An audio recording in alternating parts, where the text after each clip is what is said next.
हरे कृष्णा। तो आज हम षट गोस्वामियों के बारे में और जानेंगे और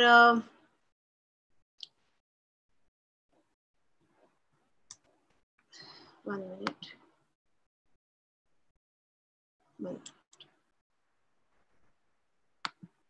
okay,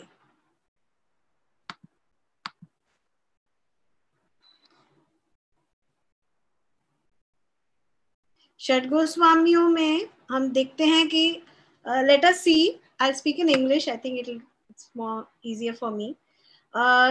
We see that Chaitanya Mahaprabhu appeared in 1486.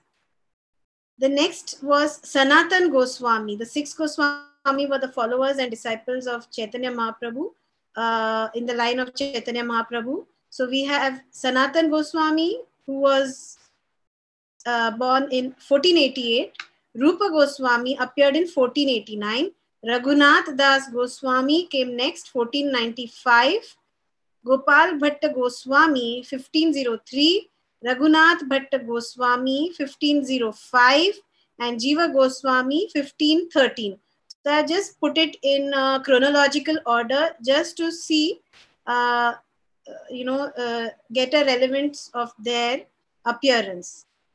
Now, we see that whenever we do Mangal Archana, we always recite Shri Chaitanya Mano Bhishtam Sthapitam Yena Bhutale Swayam Rupa Kada Mahyam Dadati Swapadantikam. हम ये उच्चारण करते हैं इस मंत्र का, और ये जो है इसका ट्रांसलेशन ये है, when will Srila Rupa Goswami Prabhupada, who has established 1 minute, I cannot see the whole screen, just 1 minute.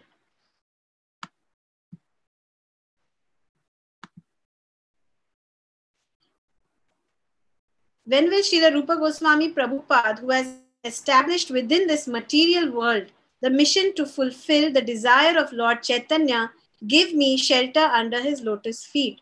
तो हम देखते हैं कि हम रूप गोस्वामी को प्रणाम करते हैं सबसे, जब हम ये प्रणाम मंगल अर्चना करते हैं, और इसे रूप गोस्वामी प्रणाम कहते हैं।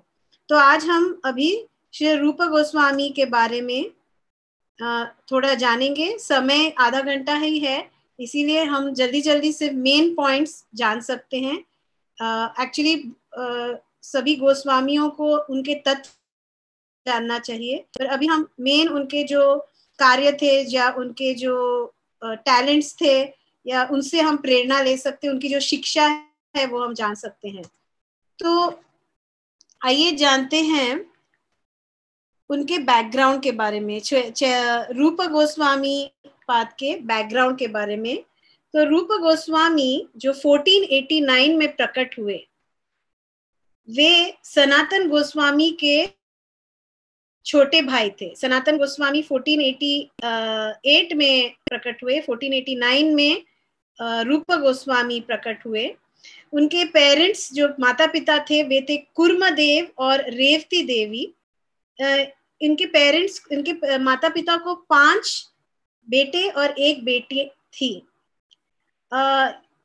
ये जो सारस्वत ब्राह्मण कुल से जो कर्नाटक के थे उसमें जन्म लिया, और वे फिर ईस्ट बंगाल में शिफ्ट हुए। वे वहां, तो आप जानते हैं कि रूप और सनातन, ये उनको जो नाम दिया है ये किसने दिया? रूप और सनातन जो नाम है ये किसने दिया? चैतन्य महाप्रभु। करेक्ट, चैतन्य महाप्रभु। और इसके पहले उनका नाम क्या था? रूप गोस्वामी का नाम क्या था और सनातन गोस्वामी का नाम क्या था? Santosh and Amar. Very good. So उनका जन्म से नाम रूप गोस्वामी अमर थे और सनातन गोस्वामी संतोष थे। जब वे बड़े हुए तो वे बहुत ही इंटेलिजेंट थे, बहुत ही टैलेंटेड थे, बहुत ही कल्चर्ड थे, और इतने उनके पास इतना ज्ञान और इतना उनका तेज था कि जो नवाब हुसैन शाह, जो मुस्लिम गवर्नमेंट का नवाब था, वो चाहता था कि ये उनके पास उनके साथ काम करे, ताकि उनको, अगर ये रूप और सनातन गोस्वामी उनके शासन में काम करेंगे तो लोग आसानी से उनके साथ जुट जाएंगे और मुस्लिम गवर्नमेंट को कोऑपरेशन देंगे। तो सनातन और रूप गोस्वामी ने वो इस हुसैन शाह के साथ एक्चुअली काम नहीं करना चाहते थे, परंतु उनको ब्लैकमेल किया गया कि यदि तुम हमें सहायता नहीं दोगे और हमारे शासन में पद ग्रहण नहीं करोगे तो आपको सारे जो ब्राह्मण कम्युनिटी हैं हम उनको बहुत तकलीफ देंगे और बहुत उनपे अत्याचार करेंगे।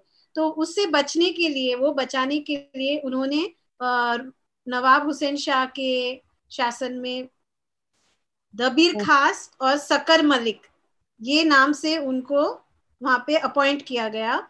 रूप गोस्वामी जो थे वे बहुत ऊंचे पद पे थे, प्राइवेट सेक्रेटरी थे, और सनातन गोस्वामी वहां के रेवेन्यू ऑफिसर थे। उनको लोग इतना पसंद करते थे, इतना उनको सम्मान देते थे कि उनको लोग राजशिष्टा के पद से बुलाते थे, क्योंकि वे शास्त्रों में उनको इतना ज्ञान था, तो उन्हें किंग ऑफ लर्निंग या राजशिष्ट का नाम दिया गया। वे रामकेली में बस गए और वहां पे उन्होंने बहुत सारा धन यूज किया, का प्रयोग किया। वहां पे गुप्त वृंदावन करके उन्होंने कंस्ट्रक्शन किया। वहां पे सारे कुंड थे और बेदिंग प्लेसेस थे, और वहां पे भगवान की लीलाओं के बारे में वो पढ़ा करते थे। गुप्त वृंदावन वहां पे उन्होंने बनाया। उन्हें संस्कृत, अरबिक, पर्शियन और बहुत सारे अन्य भाषाओं में वो एक्सपर्ट थे पूरी तरह से।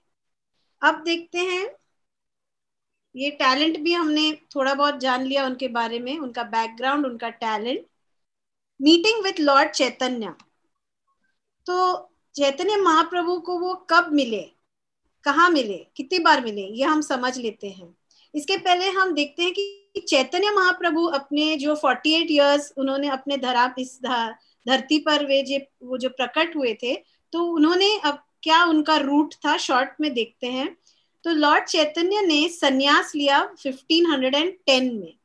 संन्यास के बाद वे तुरंत वृंदावन जाना चाहते थे, परंतु वृंदावन सारे भक्तों ने उनको निवेदन किया कि आप वृंदावन मत जाइए, ये बहुत ही हमसे बहुत ये सहा नहीं जाएगा आपसे दूरी। और खास करके सच्ची माता नहीं चाहती थी कि चैतन्य महाप्रभु बहुत दूर जाए उनसे।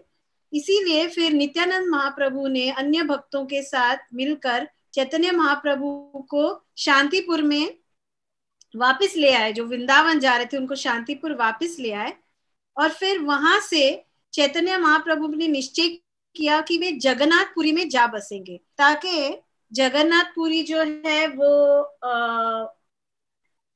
जगन्नाथपुरी जो है वो बहुत दूर भी नहीं रहेगा, उनकी खबर आते जाते लोग भक्त सब ले आया करेंगे, तो उनसे विरह इतना नहीं रहेगा और उनको उनके अपडेट्स मिलेंगे।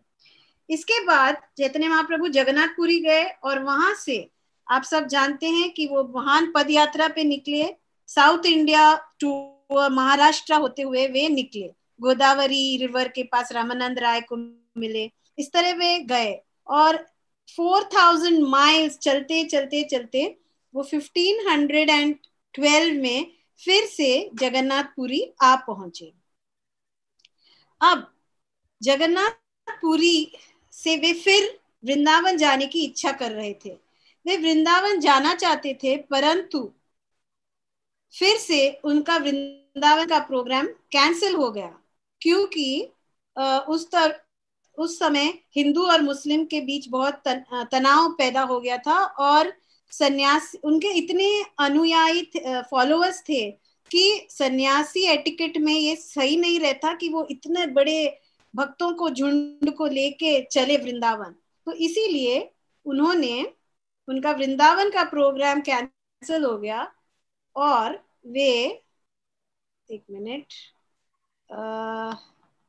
हाँ, वृंदावन का प्रोग्राम कैंसिल हो गया और वे चले गए रामकेली गए और रामकेली से फिर जगन्नाथपुरी आए। तो एक छोटा चक्कर रामकेली होके वो फिर जगन्नाथपुरी आए।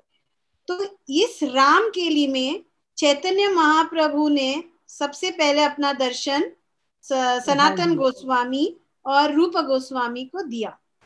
तो हम देखते हैं कि ये जो उनका जो मूवमेंट था Jagannathpuri and back to via Ramkeli, कहते हैं कि ये खास उनको सनातन और रूप गोस्वामी को मिलने का अवसर था, इसीलिए वे उनका रूट ऐसा उनका हो गया रूट। फिर हम देखते हैं कि जब वे रामकेली में आए तो सनातन गोस्वामी और रूप गोस्वामी रात में चुपके गए चैतन्य महाप्रभु को मिलने, क्योंकि वो नहीं चाहते थे कि मतलब किसी की नजर में नहीं आना चाहते थे। और जैसे ही वे चैतन्य महाप्रभु का दर्शन लिए, आप देख सकते हैं कि उन्होंने क्या किया। उन्होंने तुरंत वो इतने सुशिक्षित थे, इतने कल्चर्ड थे, इतने स्कॉलर थे, लेकिन वो तुरंत तृण या घास अपने मुंह में लेके चैतन्य महाप्रभु के चरणों में गिरे और बहुत ही they were feeling very ashamed and they were feeling very low and as offenders and very fallen souls and इसको कहते हैं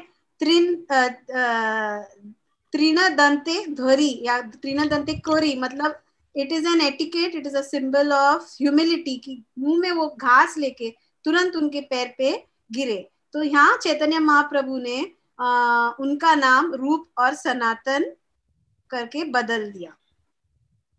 फिर हम देखते हैं कि ये हमने देख लिया पूरा। 1 मिनट आगे बढ़ते हैं। चैतन्य महाप्रभु के जर्नी को देखते हैं। तो हमने देखा कि रामकेली से उन्होंने दर्शन दिया। उसके बाद चैतन्य महाप्रभु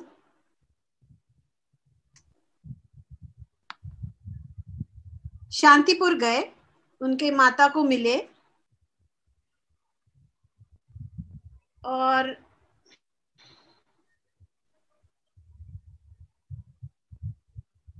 उसके बाद उन्होंने फिर से चलते चलते वे वृंदावन की ओर गए। और आप जानते हो झारखंड फॉरेस्ट में होते होते वे बनारस पहुंचे। वे वृंदावन की ओर जा रहे थे, वे बनारस पहुंचे और वहां पे वे रघुनाथ भट्ट गोस्वामी को मिले। उसके बाद वे पहुंचे, आखिरकार वृंदावन पहुंचे।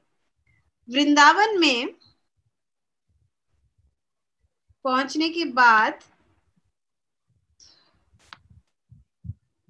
वे फिर जगन्नाथपुरी की ओर निकल पड़े और जाते जाते वे इलाहाबाद या प्रयाग में रुके। यहाँ उन्होंने रूप गोस्वामी को 10 दिन के लिए शिक्षा दी। तो वे जगन्नाथपुरी से जाते जाते बनारस होते होते वृंदावन पहुंचे, रिटर्न जर्नी में इलाहाबाद प्रयाग पहुंचे। उसके बाद वे गए जगन्नाथपुरी, फिर बनारस होते हुए जगन्नाथपुरी गए। बनारस में उन्होंने सनातन गोस्वामी को 2 महीने के लिए शिक्षा दी और फिर वे पुरी गए, जहाँ पे वे 18 साल के लिए रहे। तो ये हम देखते हैं कि रूप गोस्वामी और अनुपम, उन्होंने अपना पूरा वो जो शासन में पद था वो त्याग दिया। अनुपम जो थे उनके भाई थे, उन्होंने चैतन्य महाप्रभु को प्रयाग में फिर दर्शन लिया। जैसे मैंने बताया 10 दिन के लिए कृष्ण तत्व, भक्ति तत्व और रस तत्व पर उन्हें चैतन्य महाप्रभु ने बहुत ज्यादा अच्छे से प्रवचन दिया।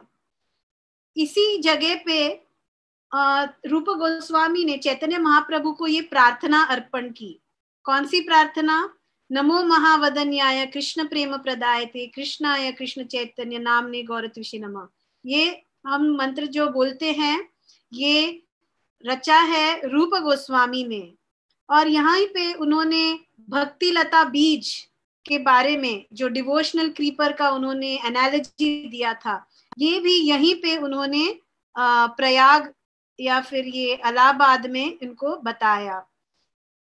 फिर उन्होंने रूप गोस्वामी को, चैतन्य महाप्रभु ने रूप गोस्वामी को यहाँ पर रासाचार्य का शीर्षक दिया, टाइटल दिया, क्योंकि वो इतने एक्सपर्ट थे, जो सब सारे भक्ति रस के बारे में उनको इतना एक्सपर्ट नॉलेज था कि चैतन्य महाप्रभु ने रूप गोस्वामी को रासाचार्य का पद दिया या टाइटल दिया।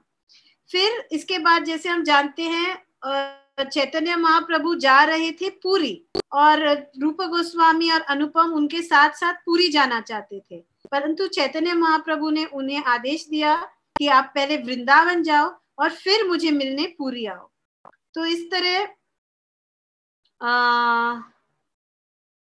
इस तरह वे वृंदावन गए, और फिर वृंदावन से जब वे पुरी की ओर जा रहे थे चैतन्य महाप्रभु का दर्शन लेने, तो अनुपम ने अपना शरीर त्याग दिया।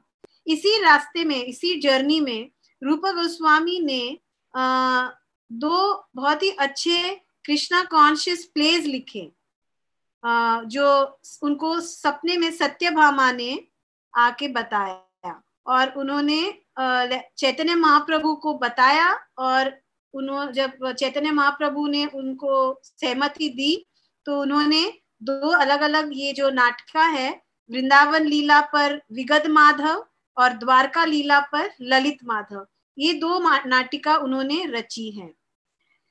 तो इस तरह रूप गोस्वामी पुरी पहुंचे, और फिर वे 10 महीनों के लिए वहां पुरी में रहे, और वहां पे फिर उन्होंने चैतन्य महाप्रभु का आदेश मिला कि तुम फिर वृंदावन जाओ, और इस तरह वो वृंदावन के लिए निकले, और 1 साल बाद वे वृंदावन आ पहुंचे।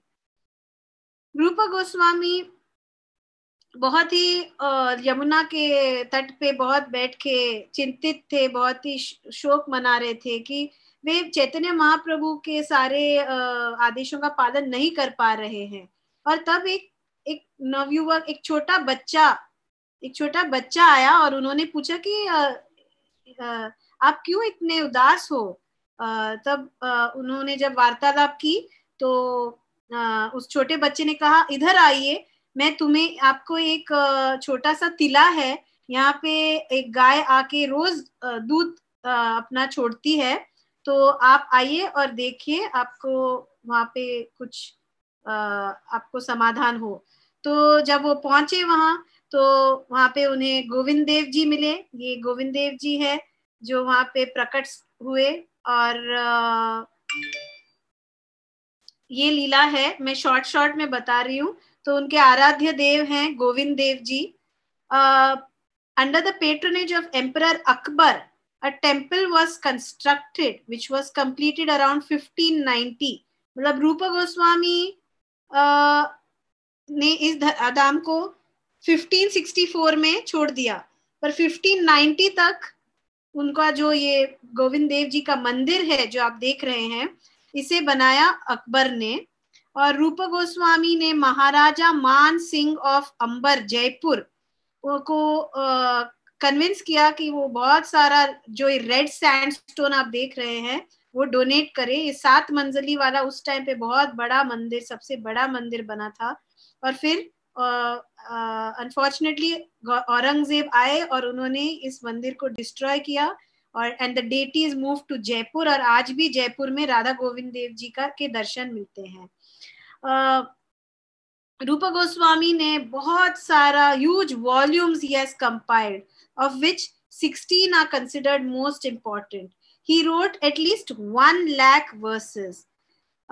We see that the most popular work that he has written is Vigat Madhav, Lalit Madhav, जो 2 नाटिका थी, भक्ति रसामृत सिंधु, उपदेशामृत, दान केली कौमुदी, लघु भगवतामृत, उज्जवल नीलामणि। ये सारे भक्ति के ऊपर है, कैसे हम भक्ति रस, वैदी भक्ति से रागानुगा भक्ति में जाएं, या फिर इसमें बहुत ही एलैबोरेटली, बहुत डिटेल में दिया है कि जो माधुर्य रस है उसमें उस भाव की भक्ति, वो सब बहुत डिटेल में उन्होंने अपने वर्क में सारा दिया हुआ है। और फिर उन्होंने भजन किया तेर गादम में, और वहां पे उन्हें बहुत ही इच्छा थी। सारे गोस्वामी एक दूसरे से मिले जुले थे, एक दूसरे की सेवा करते थे, तो वो चाहते थे कि वे दूध और शक्कर कहीं से मिले ताकि वो गोविंद देव जी के लिए खीर बना के सनातन गोस्वामी को अर्पित करें। और बहुत ही ऐसे अद्भुत लीलाएं हुए जहाँ पे स्वयं राधा रानी ने आके उन्हें ये सारी सामग्री दी। तो इस तरह रूप गोस्वामी हम देखते हैं कि स्वयं भगवान और राधा रानी आके उनको उनकी मनोकामना पूरी करते थे, और उन्हीं के शक्ति से ये इतना सारा सब लिख सकते थे। और हमारे आचार्य, हम बहुत ही सौभाग्यशाली हैं कि हम रूपानुगा हैं, हम उनके पद चिन्ह पे, हम उनके जो शिक्षाएं हैं उन पे हम चल सकते हैं। तो ये था इन शॉर्ट रूपा गोस्वामी के विषय में। तो अब हम आगे जाएंगे, हम देखते हैं कि ये उनकी जो समाधि है रूपा गोस्वामी की, उनका भजन कुटीर और उनके समाधि ये स्थित है राधा दामोदर मंदिर में। ये कई साल पहले खुले आंगन में ऐसे दिखाई देते, ऐसे स्ट्रक्चर था, लेकिन हम आज अगर वृंदावन जाते हैं तो हम देखते हैं कि ये क्लोज किया हुआ है, लेकिन ऑल द सेम उनकी भजन कुटीर और उनके समाधि जो है उसका हम दर्शन लेते हैं, हम प्रार्थना करते हैं जब ये कार्तिक में जाते हैं। और ये सामने से इनके समाधि का चित्र है, और ये है इनकी समाधि, और इसमें हम हर साल दर्शन लेते हैं। तो आशा है कि आप अभी इसका दर्शन लेके आपके जो वृंदावन यात्रा को यहीं से आप मन में प्रणाम करें रूप गोस्वामी समाधि को। और हम देखते हैं कि राधा दामोदर मंदिर में जब श्रील प्रभुपाद लिखते थे, इनका जो छोटा सा किचन है वहां से उन्हें सीधे रूप गोस्वामी जी के दर्शन होते थे। तो जैसे तो रूप गोस्वामी जो हमारे गोस्वामी, षट गोस्वामियों में से एक हैं। हम देखते हैं कि हम उनसे कैसे जुड़े हैं प्रभुपाद जी के द्वारा। तो ये था रूप गोस्वामी जी के बारे में। और अब हम आगे जानेंगे जीव गोस्वामी जी के बारे में। जीव गोस्वामी जो थे वो 1513 से 1598 उनका जो अवधि था। जीवा Goswami was the youngest Goswami and he was the last to reach Vrindavan. इसीलिए उनके बारे में मतलब जैसे बाकी वैष्णवों ने बहुत सारा पहले वाले आचार्यों गोस्वामियों के बारे में लिखा है, पर इनके information regarding Jiva Goswami, his year of birth, etc., is little difficult to obtain because he was the last to reach Vrindavan. As he grew, जैसे वो बड़े हुए तो सारे महापुरुष के जो सिम्टम्स है उनके शरीर में दिखाई देने लगे। वो कौन से महापुरुष के सिम्टम्स रहते हैं? शास्त्रों में बताया गया कि ऐसे जीवात्माओं के लंबे elongated lotus like eyes, high nose and forehead, large shoulders and chest, hand reaching to the knees, golden like effulgence, ये सारे लक्षण जीवा गोस्वामी में दिखाई देते थे। वे ग्रामर, पोएट्री, लॉजिक और शास्त्रों में बहुत एक्सपर्ट थे, अपने छोटे आयु से ही बहुत एक्सपर्ट थे। जीवा गोस्वामी ने ये निर्णय कर लिया कि जीवा गोस्वामी अपने अंकल्स, यानी ये जो जीवा गोस्वामी थे वे रूप और सनातन गोस्वामी के भाई अनुपम के पुत्र थे। तो वे चाहते थे कि वे अपने अंकल्स के साथ, अपने चाचा के साथ वृंदावन में जाके उन्हें मिले और वहीं रहे। वृंदावन जाने से पहले वे पहले नवद्वीप गए और नवद्वीप में वे नित्यानंद प्रभु को मिले और उन्होंने तुरंत पहचान लिया कि ये अन्य नहीं, ये बलराम जी हैं, और उन्होंने बहुत बलराम जी और नित्यानंद प्रभु की स्तुति की। इसके पश्चात नित्यानंद प्रभु ने स्वयं उन्हें एक नवद्वीप परिक्रमा करवाई, नवद्वीप टूर दिया। वहां पे चैतन्य महाप्रभु का जन्म स्थान, श्रीवास आंगन, सच्ची देवी का घर, जगन्नाथ मिश्रा मंदिर, ये सारा और नौ द्वीप जो नवद्वीप के हैं, वो सब पर्सनली नित्यानंद प्रभु जीवा गोस्वामी को ले गए और दर्शन देने लगे। इस यात्रा नवद्वीप परिक्रमा के बाद नित्यानंद प्रभु ने उन्हें जीव गोस्वामी को वृंदावन जाने को कहा, बनारस होते हुए, ताकि वे वहां पे जो मधुसूदन वचस्पति करके एक सर्वभौमा भट्टाचार्य के शिष्य थे, उनसे शिक्षा पाए। तो इसके बाद हम देखते हैं कि in a short time he became very well versed with all aspects of Vedanta philosophy and he gained reputation as a very very big scholar। बहुत ही नामचीन हो गए। उनको इतना सब ग्रामर, पोएट्री, संस्कृत, स्क्रिप्चर सब इतना अच्छे से आने लगा कि उनके तुलना में कोई नहीं था। आज तक बनारस हिंदू यूनिवर्सिटी जीवा गोस्वामी का सम्मान करते हुए एक पूरा डिपार्टमेंट है बनारस हिंदू यूनिवर्सिटी में, जो जीवा गोस्वामी के जो सब लिखा हुआ, जो उनका जो वर्क है, जो उन्होंने कंपाइल किया था, उन्होंने 4 लाख संस्कृत श्लोक को कंपाइल किया था। ये सब कंपोज, एडिट, 25 बुक्स को उन्होंने कंपोज और एडिट किया और 4 लाख वर्सेस को उन्होंने कंपाइल किया। ये सारा बनारस हिंदू यूनिवर्सिटी में आज भी पाया जाता है। हरिनाम हरिनामामृत व्याकरण, प्रभुपाद बताते हैं कि अगर ये कोई सीख ले हरिनामामृत व्याकरण, तो he can learn Sanskrit grammar as well as become a great devotee of Krishna। उन्होंने दूसरे जो लिखा है राधा कृष्ण अर्चना दीपिका, इसमें राधा और कृष्ण को साथ में कैसे अर्चना की जाए इसके बारे में लिखा है। गोपाल चंपू जो कृष्ण के लीलाओं के एक्टिविटीज के बारे में है, वो लिखा है। षट संदर्भ उन्होंने लिखा है, षट यानी 6, उसमें से पहले 4 संदर्भ जो है वो संबंध के विषय में है, 5वां जो है संदर्भ वो अभिधेय के विषय में है और 6ठा प्रयोजन के विषय में है।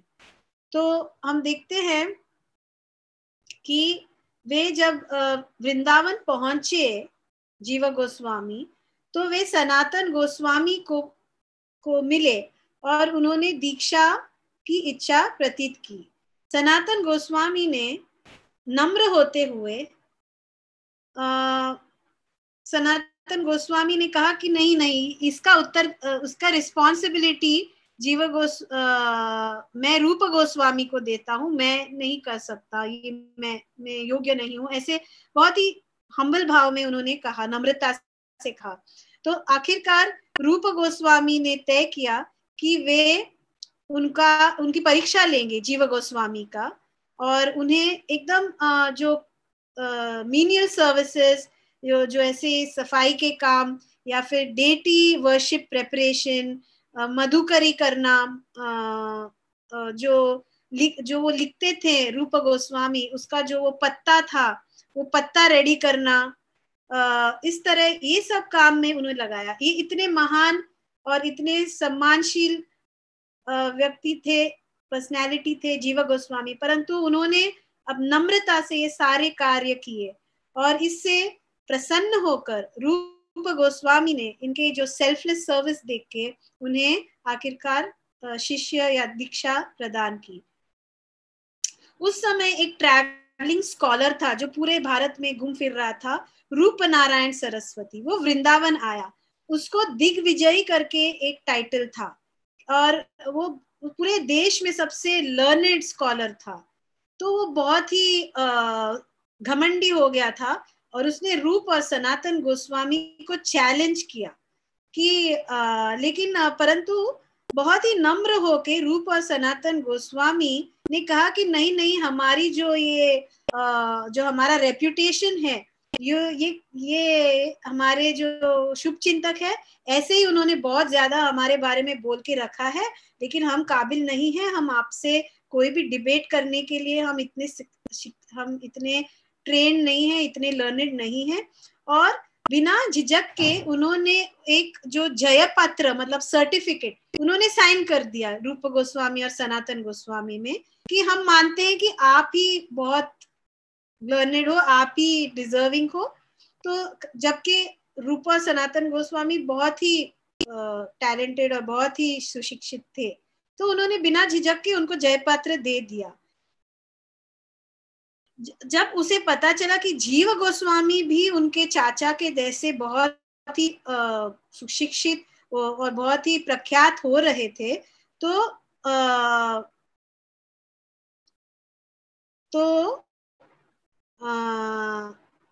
एक मिनट। हाँ, तो वो जीवा गोस्वामी के पास पहुंचे। जीवा गोस्वामी बहुत ही समझ में नहीं आया कि ऐसे कैसे हो सकता है कि मेरे चाचा को इन्होंने पराजित कर लिया, वो इतने स्कॉलरली है। So he accepted the debate and after 7 days he won the debate. When तो जीवा गोस्वामी ने जो रूप नारायण सरस्वती है उनसे वो जीत गए। उसके बाद उन्होंने क्या किया, उन्होंने रूप गोस्वामी के पास जाके दिखाया कि देखो मुझे जयपत्र मिल, मुझे देखो ये खुशखबरी, मैं उसने आपको ऐसा किया, मैंने उसको हरा दिया। जब वो ये खुशखबरी देने आए तो तुरंत रूप गोस्वामी ने उन्हें अपने गुस्से और अपने जो प्राइड है, एंगर एंड प्राइड के लिए उनको डांटा और धिक्कारा। उन्होंने कहा कि no one who rejoices in humiliating another or who asserts his own worth is fit to live in Vrindavan. जो किसी और को ऐसे ह्यूमिलिएट करेगा, उसको वृंदावन में रहने का कोई हक नहीं है। तो उनको तुरंत रूप गोस्वामी ने जीवा गोस्वामी को वृंदावन से बाहर जाने को कहा, और जीवा गोस्वामी ने वो एक्सेप्ट किया और वे मथुरा जा बसे। और वहां पे उन्होंने बहुत सारे कष्ट उठाए और बहुत सारा पश्चाताप किया। और फिर जैसे कि वो एक ही दिन में एक ही बार eating once a day, remaining silent for 1 year, इस तरह उन्हें दूर भेज दिया। तो जब वे ऐसे सब करने लगे तो सनातन गोस्वामी ने बीच में आकर इनका जो ये एग्जाइल था उसे कम करा दिया। रूप गोस्वामी को जीव दया की शिक्षा दी और बताया कि कैसे हमें सारे जीवों पे काइंडनेस रखना चाहिए, दया रखनी चाहिए। और आखिरकार सनातन गोस्वामी के कहने पर रूप गोस्वामी ने जो उन्हें तड़ी पार कर दिया था, उन्हें वापस अंदर ले लिया वृंदावन में। जीव गोस्वामी बहुत ही सिस्टमैटिक प्रीचर थे। आगे जाके उन्होंने श्रीनिवास आचार्य, नरोत्तम दास ठाकुर और श्यामानंद को उड़ीसा भेजा, सारे लिटरेरी सारे जो लिखित कामों के साथ। और ये चैतन्य महाप्रभु और नित्यानंद प्रभु के बाद ऐसे प्रचार कार्य उन्होंने शुरुआत किए। जीव गोस्वामी की जो ख्याति है वो पूरे भारत में फैल गई। 1570 में अकबर वृंदावन आए खास जीव गोस्वामी को मिलने। वो इतने फेमस हो गए कि अकबर खास उन्हें मिलने आए।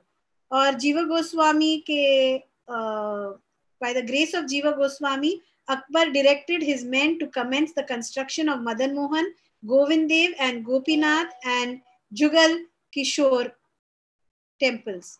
Jiva Goswami supervised the building of Radha Damodar temple and worshipped a set of Radha Krishna deities that were given to him by Rupa Goswami.